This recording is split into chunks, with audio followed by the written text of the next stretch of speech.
Hello everyone, I hope everyone's having a great day today. Today I'm going to try and show you how to make these little guys. So these are my little owl pins, and my little owls, sorry. I've used these as ornaments on Christmas trees. They're so adorable. Got a little stuffing in them made out of all just different kinds of fabric. Right here, totally cute. So let's get started. So I start off with choosing some fabric. This was an old wool blanket. I dyed it orange. I don't know if you know you can dye wool. It gives you this kind of crazy look, which I really loved. This is old vintage wool felt. When you wash it, it gets this really cool bumpy look. This is a wool blanket, but it does have another fabric in it because it's not as it's not itchy. This is another piece of wool felt. Again, wool felt, not the same as regular felt, although you could choose that. These are what I like to use. And then I like to find little tiny doilies or little pieces of lace for the bellies. There is a little tiny piece of a doily, and as you can see, I just snipped it apart from the other parts. Right here, this could be one. You could cut it around the edge. Once you sew it into place, it's not going to fray. Sometimes you find them with damage, and I feel like it's a great way to repurpose these so that they're not getting thrown out. So there we go. So what I'm going to do is I'm going to start off by showing you my pattern. I've already got it attached to this. My pattern, I've created, it's 5 inches tall and 3 3/4 inches wide, and I did it on this graph paper so that you could kind of see where we're at. You probably could, this is just tiny little graph paper.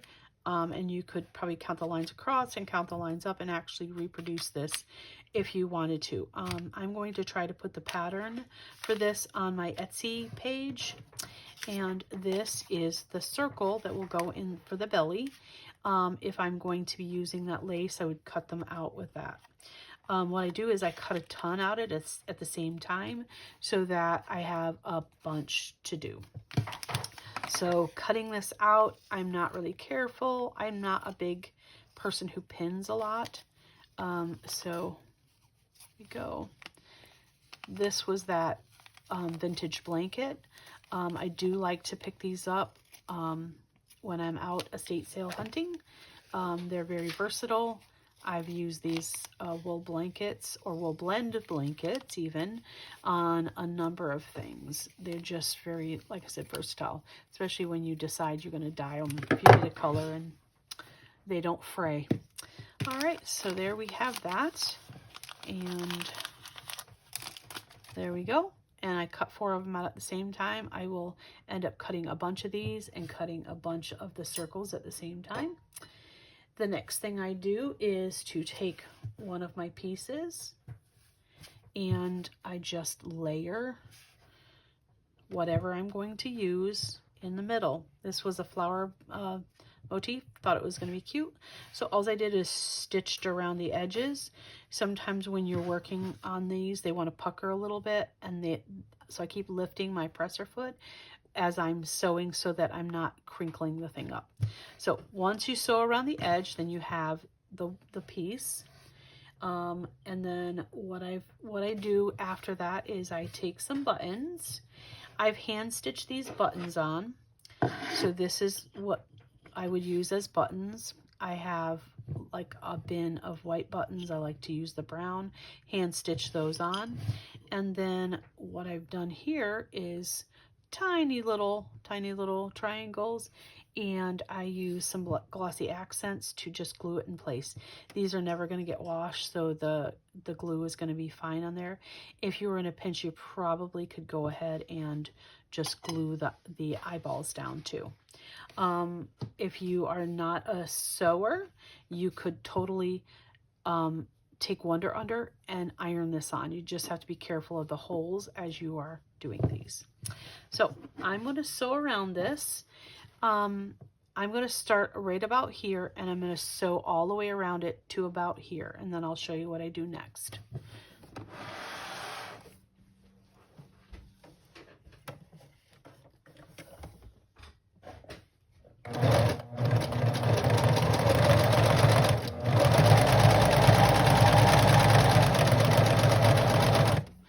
I do make sure that I'm putting my ear pieces together so that they're not separated. Lifting my presser foot and going around the edge to the other ear. Making sure my needle is down there. Now, when I have come around to this spot after I've sewn, I come over to here and I grab a piece of batting, just any kind of piece of batting that you prefer. I lift my presser foot up, making sure that my needle is down in the fabric, and I just stick this in here like so. It's not a ton of it, just some. I put my presser foot back down and continue sewing all the way around. Do a little back stitch. I find if I'm doing a craft show, I need to get things done as quickly as I can. So if I'm going to be doing this or making it for my antique space, I do want to make sure I'm doing it as quickly as possible. I do have some trimming to do. So if these are not even, I trim them up a little bit just to even them out. And there we go. There is our little owl. So you could add a string to the top of him and put him on as a Christmas ornament. It'd be totally cute. You could hook him to a package. Very cute. So these are all ones that I've started the fronts. I have a tendency to start lots of fronts, and then I go back and add the backs to them. Notice every single one of them is a little different. White on white. This is the little tiny doily. All kinds of different fabrics, different buttons. All right, so that is that. But what else could you do with that owl pattern? What if you were going to make it out of paper and you were going to involve your grandchildren? Look how cute this is. Same exact pattern, same exact circle, adding some dots for eyes and a little triangle for the nose. When I was going through the paper stash, I found this one. It says, "I will be your Valentine." How cute is that? And you could write a little message on the back. What if you were doing a owl birthday party or an owl themed baby shower? I just added it to a card.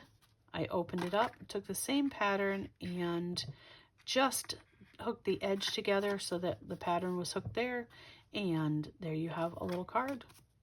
So cute. I glued everything in place. Totally cute. What if you did them smaller? Same kind of idea, but look at these. Very, very small. Along with the other pattern, I will put this pattern on my Etsy space. I sell these in my antique space for about $6. Aren't they adorable? White on white. Oh, so cute. The only difference with these, I don't stuff them. I just do them flat. This one, the belly was hand stitched on. This one is out of a thicker canvas, and I glued everything in place. Still really cute. This one is out of upholstery fabric. Vintage 1970s-ish, I would say, but added a pin back. So cute. I do like to put them on these cards when I put them in my space. I just think they look really good on the cards. Totally different, red, white, and blue. Adorable. All right. So we've made them out of paper. We've made them smaller. What if we did it super large? This one, I've had this one probably for 10 years. I used to make these when I had a store in Florida, and I use bigger doilies for this one. Notice it's not perfect, but it doesn't matter. I like to have a rough edge here. These were all hooked together. I don't know what somebody's idea was, but these are plastic and they had crocheted around the edge, but great owl eyes. Cute, huh? All right. Well, I hope you enjoyed it, and I hope you check out my Etsy space, which I'm going to try to link below, and you can either buy the pattern or just see if you can create one. Thank you. Have a great day.